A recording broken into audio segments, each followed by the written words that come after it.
Good afternoon. I'm Elizabeth Campbell, and here are today's top stories. Residents in Iraq are celebrating their victory over the Islamic State today. A Pentagon spokesman announced that the Islamic State has lost more than a quarter of their territory in Iraq.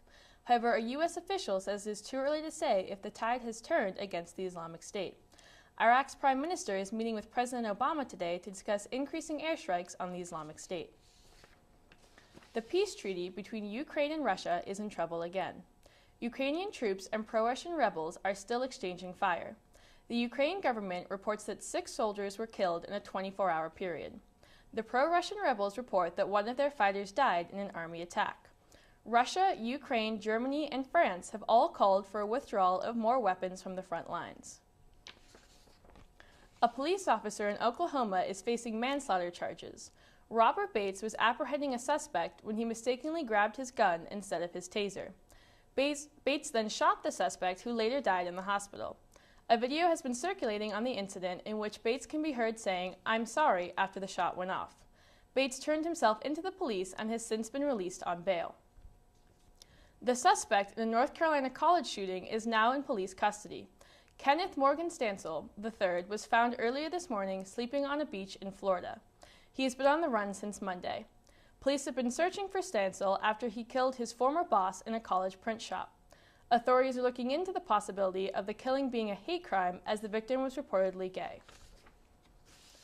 8 former Atlanta public school teachers are facing prison time for their part in a cheating scandal. The teachers received sentences between 1 and 7 years. They were caught inflating students' grades and charged with racketeering and other offenses. The perceived higher student achievement resulted in cash bonuses and promotions for the educators. A Seattle airport worker is bringing a whole new meaning to the phrase falling asleep on the job. The worker was loading luggage into the cargo hold of a plane when he fell asleep in the hold. The plane then took off with the man still inside. It was in the air for a few minutes when the pilots and first-class passengers began to hear banging from below. The plane quickly performed an emergency landing.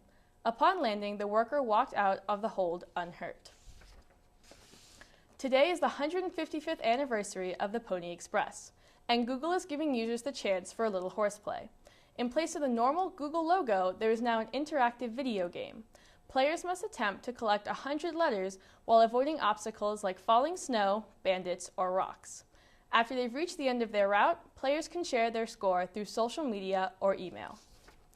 Those are today's top stories. Thank you for joining me. I'm Elizabeth Campbell, and I'll see you tomorrow.